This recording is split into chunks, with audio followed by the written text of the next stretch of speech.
तो चैप्टर का नाम हमारे breathing and exchange of gases.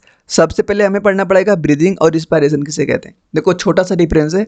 Breathing हम किसे कहते हैं, सिंपल सांस अंदर ले रहे हैं बाहर छोड़ रहे हैं, ये हो गया तो हमारा ब्रीदिंग।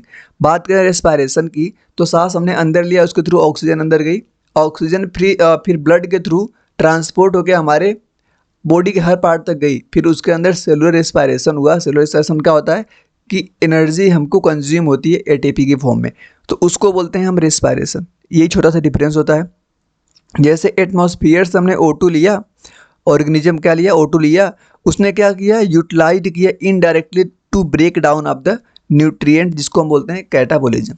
टूटने को क्या बोलते हैं, कैटाबोलिज्म बोलते हैं। और इनडायरेक्टली यूटिलाइजेशन का मतलब क्या हुआ, एनसीईआरटी की लैंग्वेज है कि हम जब किसी चीज़ को लेते हैं तो डायरेक्ट हमको एनर्जी नहीं मिलती है, पहले क्या होता है वो टूटता है इनडायरेक्टली, लास्ट में जाके एटीपी बनता है जिससे कि हमें एनर्जी मिलती है। उसके बाद जब टूटती है, कैटाबोलिक प्रोसेस होता है, उसके दौरान CO2 भी बनती है और एनर्जी भी बनती है। ठीक है ना। जैसे मैं यहाँ पे रिएक्शन लिख दे रहा हूँ, जिससे मैं वहाँ पे क्या होता है ताकि आप थोड़ा सा समझ जाओगे। जैसे क्या होता है ना कि हम ग्लूकोज C6, जैसे हम ग्लूकोज C6H12O6, ठीक, 6 ऑक्सीजन के प्रेजेंस में रिएक्शन करवाते हैं, यही बोला ना ऑक्सीजन के प्रेजेंस में। तो हमें यहाँ से क्या मिलता है, यहाँ से मिलता है 6 मॉलिक्यूल ऑफ CO2, ठीक। और यहाँ पे मिलती है हमें एनर्जी। एनर्जी किस रूप में मिलती है, ATP के रूप में मिलती है। कितना ATP आती है, 36 ATP। कब कब आती है, जब अगर एरोबिक रेस्पायरेशन हो।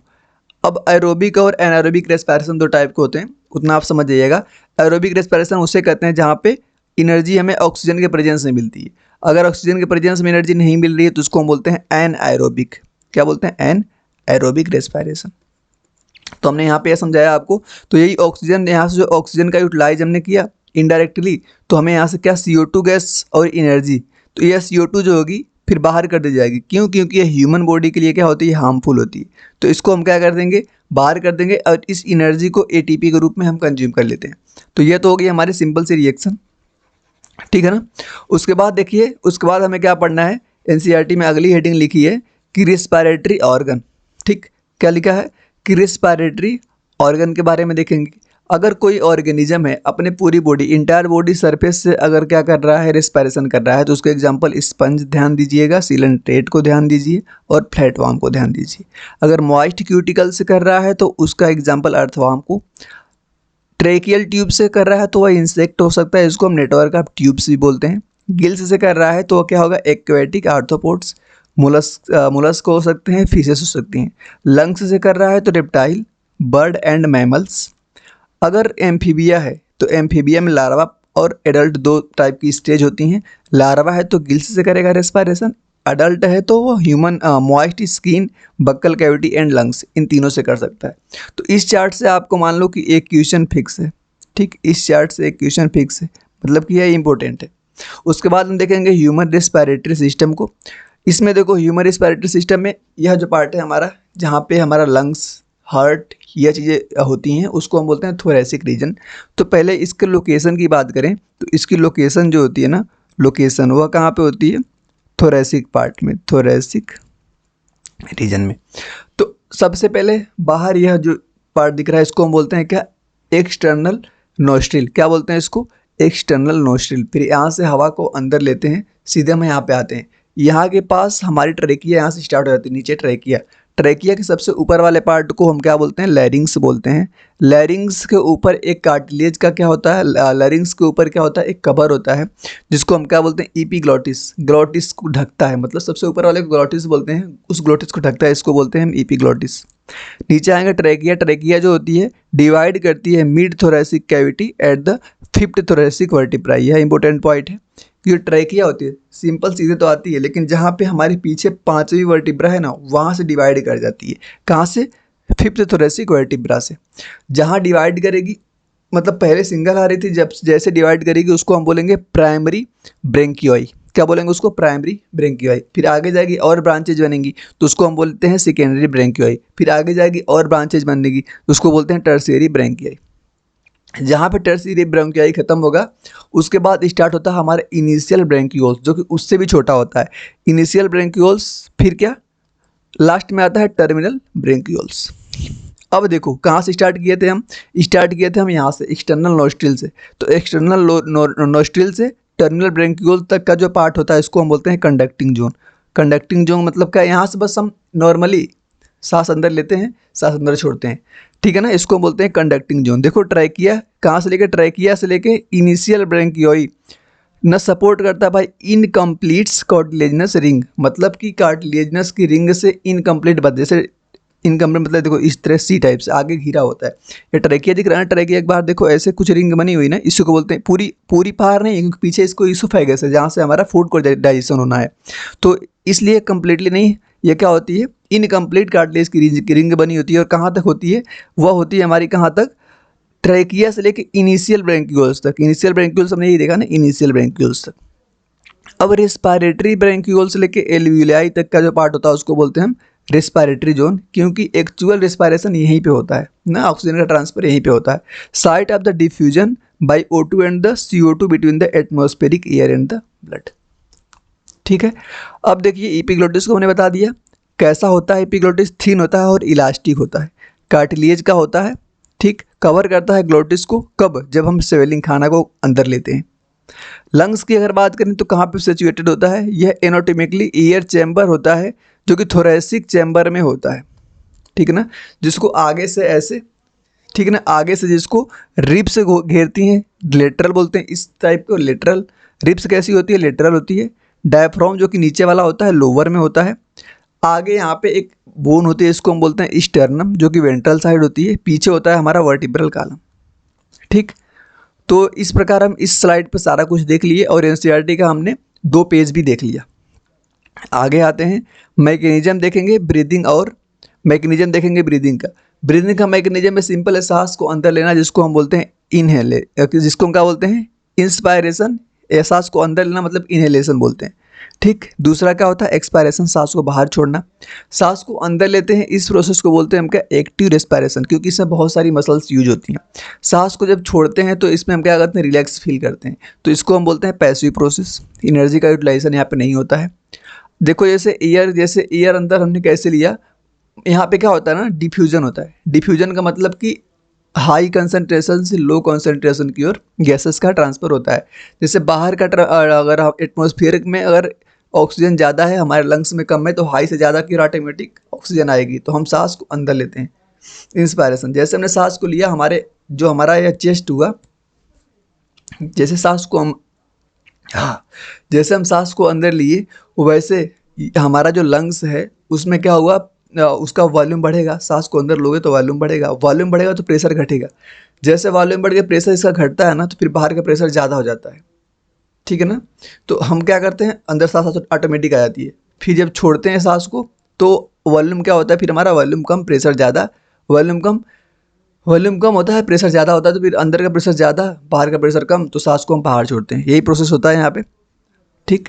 यहाँ पे देखिए जब हम सांस को अंदर लेते हैं तो 2 मसल्स में काम में आती हैं, एक डायफ्राम जो कि नीचे होता है, दूसरा एक्सटर्नल इंटरकोस्टल मसल्स। 2 मसल्स यहाँ पे काम आती हैं, ठीक है।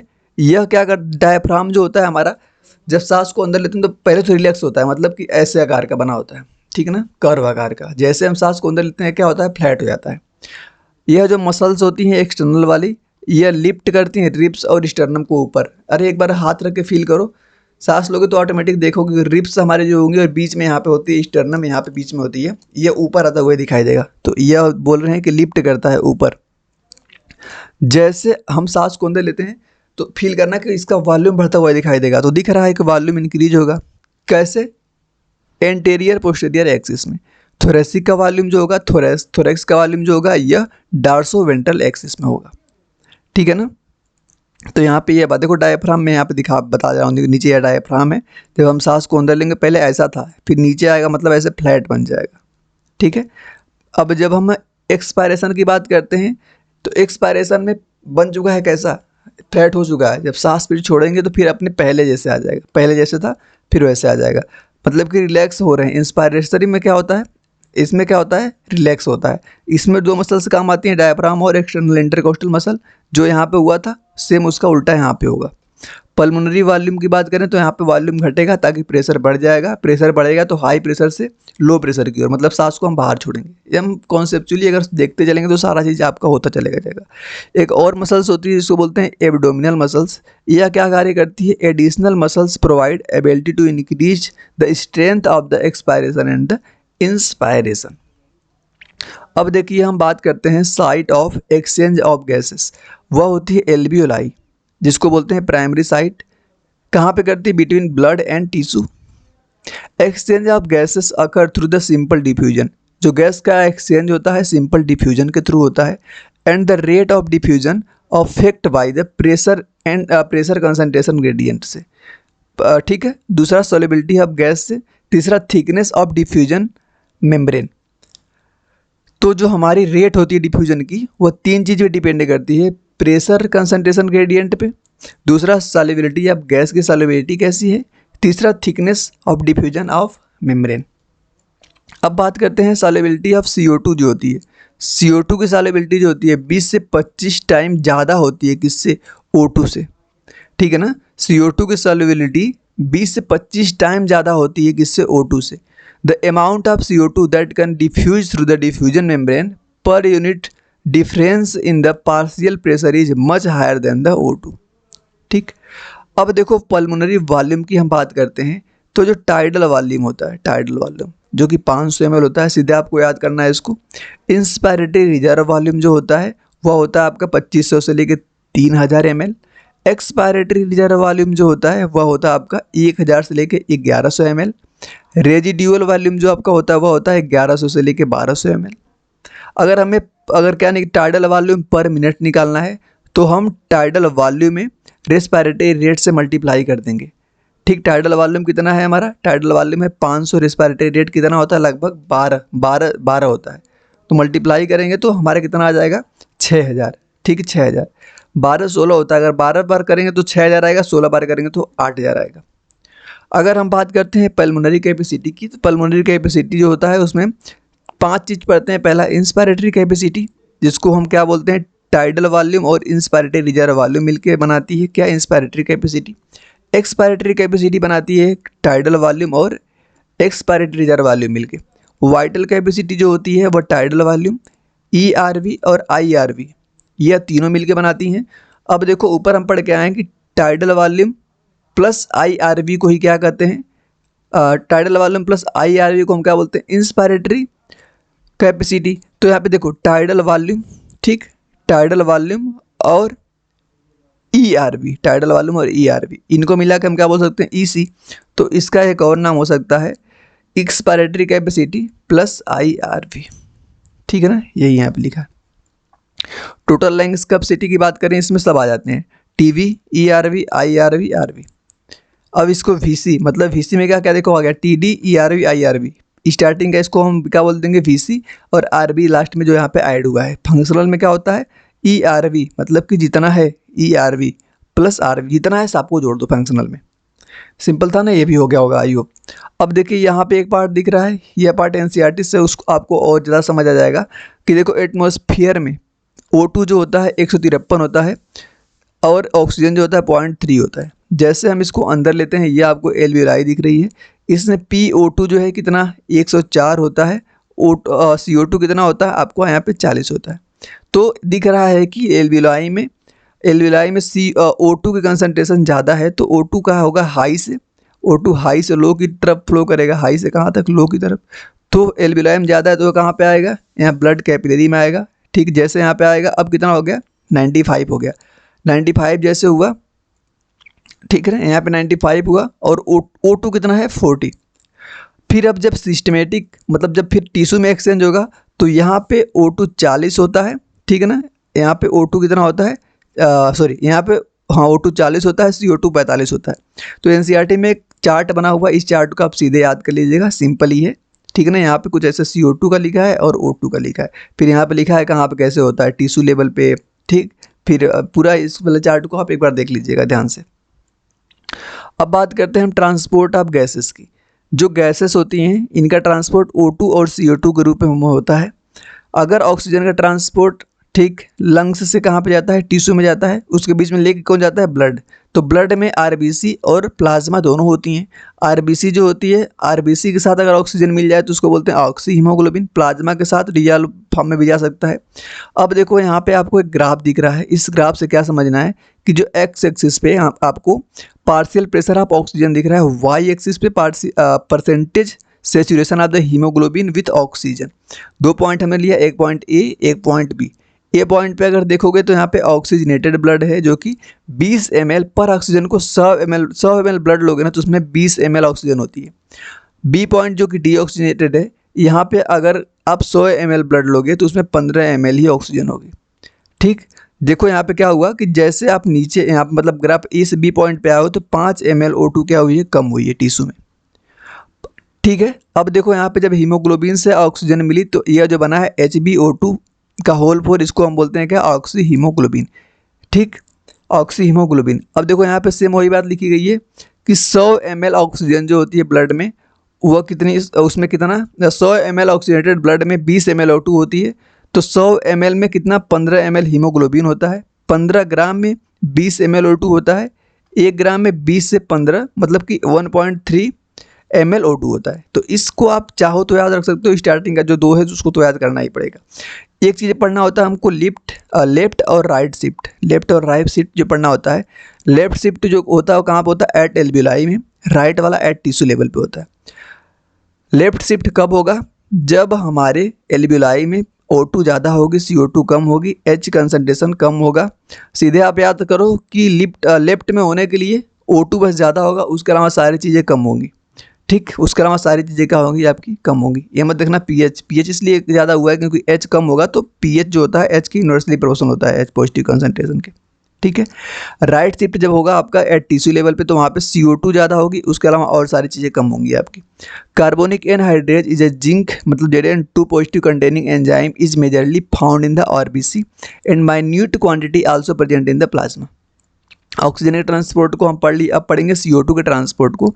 जो ब्लड होता है उसमें 4 ml CO2 होती है 100 ml ब्लड में। टिश्यू से एल्ब्यूलाई में अगर जाएंगे तो बीच में CO2 भी जुड़ता है, किसके साथ, अगर कार्बोनेट बाइकार्बोनेट के साथ 70% का ट्रांसपोर्ट होता है। कार्बिनो हीमोग्लोबिन के साथ 20 से 25% का ट्रांसफ़र करता है। डिजोल्व फॉर्म ऑफ प्लाज्मा में 7% का ट्रांसफ़र करता है। जैसे ऑक्सी हीमोग्लोबिन है, यहाँ पे CO2 भी जुड़ सकता है, CO2 जुड़ता है इसमें तो क्या बोलोगे, कार्बोनी हीमोग्लोबिन बोलते हैं। एट टिश्यू लेवल पे देखोगे तो क्या होगा, CO2 ज़्यादा होगा। अगर एल्ब्यूलाई में देखोगे तो O2 ज़्यादा होगा। किस केस में, जब CO2 का ट्रांसपोर्ट हो रहा है। तो यहाँ पे देखिए नीचे, जब CO2 के साथ पानी जुड़ा है तो यह क्या बना, H2CO3 कार्बोनिक एनहाइड्रेज। ठीक है, इसको क्या बोलते हैं, कार्बोनिक एनहाइड्रेज।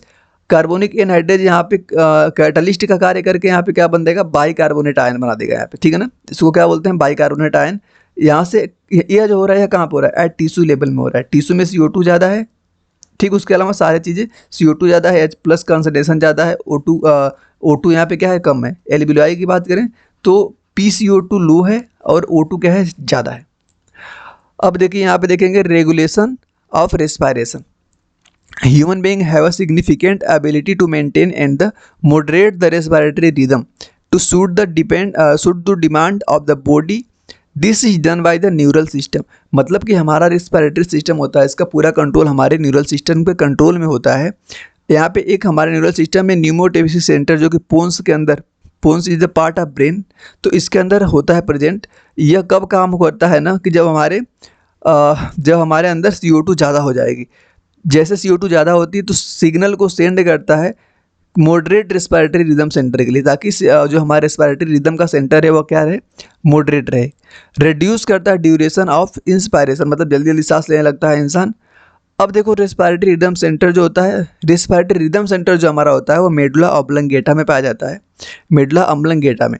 तो इसका क्या होता है, nerve inverted to transport to respiratory muscles, primary responsible for regulation of the respiratory rhythm.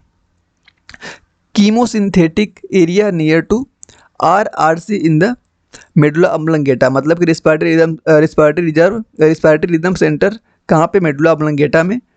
Aortic receptor in the aortic arch, ये सब एनसीईआरटी की लाइन है, आप 2 बार पढ़िएगा, आपको पूरी चीज़ें क्लियर हो जाएंगी। यह कार्य क्या करता है, सेंस करने में चेंज, जब चेंज होता है CO2 and H positive concentration, इसका रोल होता है ऑक्सीजन को क्विट एंड इनसिग्निफिकेंट, इसका जो रोल ऑक्सीजन में बहुत छोटा सा और ना के मात्र के बराबर होता है। टेक रिमीडियल एक्शन, इसमें क्या होता है, ब्रीदिंग रेट क्या हो जाती है, बढ़ जाती है, बिकॉज क्यों, क्योंकि एक्स्ट्रा CO2 फ्यूज्ड बाहर, क्योंकि एक्स्ट्रा CO2 बाहर निकलती है। बात करते हैं अब डिसऑर्डर्स की। कुछ डिसऑर्डर होती हैं रिस्पिरेटरी सिस्टम में। पहला अस्थमा पढ़ते हैं, जो कि एलर्जी कॉज करता है in inflammation of the bronchi and the bronchioles, क्या है, difficulty in the breathing wheezing sound.